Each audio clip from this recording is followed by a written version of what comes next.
شروع اللہ کے نام سے جو بڑا مہربان نہایت رحم والا ہے۔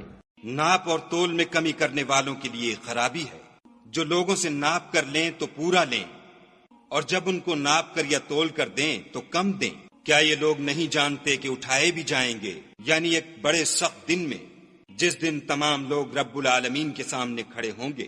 سن رکھو کہ بدکاروں کے اعمال سجین میں ہیں، اور تم کیا جانتے ہو کہ سجین کیا چیز ہے؟ ایک دفتر ہے لکھا ہوا۔ اس دن جھٹلانے والوں کی خرابی ہے، یعنی جو انصاف کے دن کو جھٹلاتے ہیں، اور اس کو جھٹلاتا وہی ہے جو حد سے نکل جانے والا گناہ گار ہے۔ جب اس کو ہماری آیتیں سنائی جاتی ہیں تو کہتا ہے یہ تو اگلے لوگوں کے افسانے ہیں۔ دیکھو یہ جو اعمال بد کرتے ہیں ان کا ان کے دلوں پر زنگ بیٹھ گیا ہے۔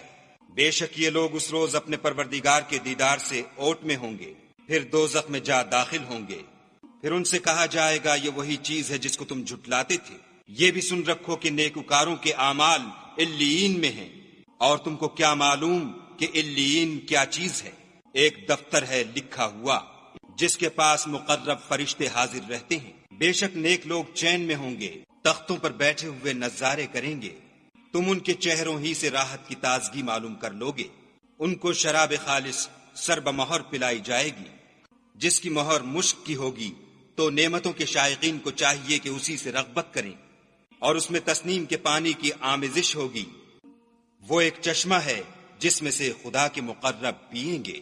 جو گناہ گار یعنی کفار ہیں وہ دنیا میں مومنوں سے ہنسی کیا کرتے تھے، اور جب ان کے پاس سے گزرتے تو حقارت سے اشارے کرتے، اور جب اپنے گھر کو لوٹتے تو اتراتے ہوئے لوٹتے، اور جب ان مومنوں کو دیکھتے تو کہتے کہ یہ تو گمراہ ہیں، حالانکہ وہ ان پر نگراں بنا کر نہیں بھیجے گئے تھے۔ تو آج مومن کافروں سے ہنسی کریں گے، اور تختوں پر بیٹھے ہوئے ان کا حال دیکھ رہے ہوں گے، تو کافروں کو ان کے عملوں کا پورا بدلہ مل گیا۔